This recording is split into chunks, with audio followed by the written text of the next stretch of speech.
నమస్తే అండి. నేను మీ అపర్ణ. ఈరోజు మా అత్తయ్య చేతి మటన్ కర్రీని ఎలా ప్రిపేర్ చేసుకోవాలో చూపించబోతున్నాను. నేనైతే హాఫ్ కేజీ మటన్‌ని తీసుకొని శుభ్రంగా వాష్ చేసుకొని పక్కన పెట్టేసుకున్నాను. ఆ తర్వాత మసాలా కోసం అని చెప్పేసి అల్లం, వెల్లుల్లిని తీసుకొని మిక్సీ జార్‌లో వేసుకొని మెత్తని పేస్ట్ చేసుకున్నాను. నెక్స్ట్ మటన్ కర్రీ మరింత రుచిగా రావటం కోసం కొంచెం కొబ్బరి, జీడిపప్పు, ధనియాలు తీసుకొని అవి కూడా యాడ్ చేసుకొని మెత్తగా మిక్సీ పట్టేసుకోవాలి. ఆ తర్వాత మటన్ని తీసుకొని మటన్లో ఒక హాఫ్ టేబుల్ స్పూన్ పసుపుని, అలాగే సాల్ట్‌ని యాడ్ చేసి మ్యారినేట్ చేసుకోవాలి. అలాగే మటన్ కర్రీ చాలా టేస్టీగా రావడం కోసం ఈ చిన్న టిప్స్ పాటించాలి. నెక్స్ట్ 1 టేబుల్ స్పూన్ ఆయిల్ కూడా వేసి మొత్తం ఒకసారి మటన్‌కి పట్టేలా కలిపేస్తున్నాను.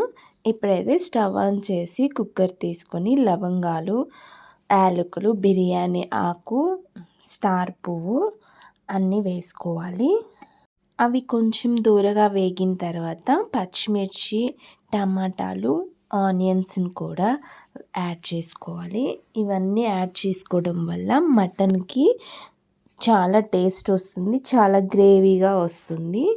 సో, ఇవన్నీ లైట్ గోల్డెన్ కలర్ వచ్చేలాగా వేపుకోవాలి. నేనైతే మసాలాల కోసం ఇట్లా ఒక బాక్స్ తీసుకొని అందులో వేసుకొని మనకి అవసరం ఉన్నప్పుడల్లా యూస్ చేసుకుంటూ ఉంటాము. కుక్కర్లో మటను చాలా ఈజీగా చేసుకోవచ్చు.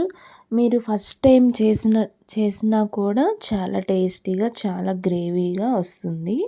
నేనైతే ఇప్పుడు ఇందాక చూపించాను కదా, మసాలా కోసం అని చెప్పి అవన్నీ ప్రిపేర్ చేసి ఇదిగోండి పక్కన పెట్టేసుకున్నాను. ఈలోపు పచ్చి వాసన పోయేలాగా టమాటా ముక్కలు, ఆనియన్స్‌ని బాగా ఫ్రై చేసుకోవాలి. ఆ తర్వాత మసాలా పట్టుకున్నాం కదా గ్రేవీ కోసము, అది కూడా యాడ్ చేస్తున్నాను. ఇవి కూడా లైట్ గోల్డెన్ కలర్ వచ్చేలాగా అలాగే బాగా ఫ్రై చేసుకోవాలి. కుక్కర్లో హై ఫ్లేమ్ మీద పెడితే మాడిపోతుంది, చూసారు కదా. మీడియం ఫ్లేమ్ మీద పెట్టుకొని మాత్రమే ఉడికించుకోవాలి. మీరు కనుక మన ఛానల్ని ఫస్ట్ టైం చూసినట్లయితే తప్పకుండా సబ్స్క్రైబ్ చేసుకోండి. నేనైతే చాలా రోజుల తర్వాత లాంగ్ వీడియో పెడుతున్నాను. బికాస్ నాకు డెలివరీ అయింది. నాకు బేబీ బాయ్ పుట్టారో బేబీ గర్ల్ పుట్టిందో నెక్స్ట్ వీడియోలో చెప్తాను. ఇప్పుడైతే మటన్ని యాడ్ చేసి రుచికి సరిపడా కారాన్ని కూడా యాడ్ చేస్తున్నాను. ఆ తర్వాత మళ్ళీ టేస్ట్ కోసం తగినంత ఉప్పుని కూడా యాడ్ చేస్తున్నాను. కొంచెం కొత్తిమీరని కూడా యాడ్ చేసి మొత్తం ఒకసారి బాగా ముక్కలకి పట్టేలాగా గరిటతో ఈ విధంగా కలుపుకోవాలి. ఆ తర్వాత మటన్లోని వాటర్ అన్నీ ఇంకిపోయేలాగా ఉడికించుకోవాలి. ఎక్కువ ఫ్లేమ్ మీద పెడితే మాడిపోతుంది. మధ్య మధ్యలో కలుపుతూ ఉండాలి.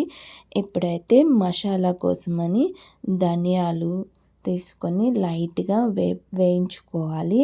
ఆ తర్వాత ఇందులో చూపిస్తున్నాను కదా, చెక్క, లవంగాలు, స్టార్ పువ్వు, షాజీరాని కూడా యాడ్ చేశాను. అలాగే జాపత్రి కూడా వేస్తున్నాను.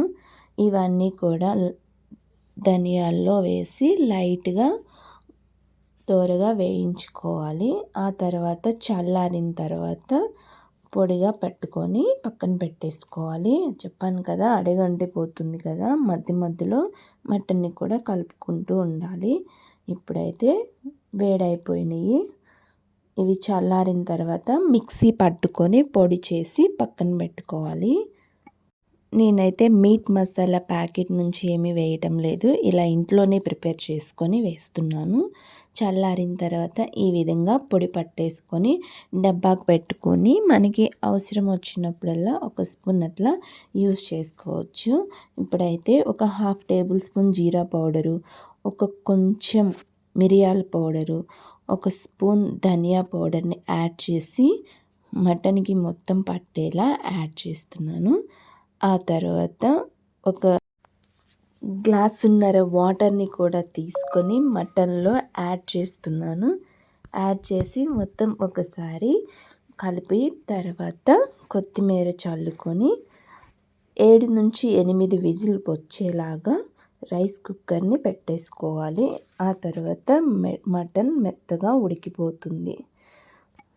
మీరు కూడా మటన్ కర్రీని ప్రిపేర్ చేసుకొని టేస్ట్ ఎలా వచ్చిందో తప్పకుండా నాకు కామెంట్ చేయండి. ఇదిగోండి ఇప్పుడైతే విజిల్స్ వచ్చేసాయి.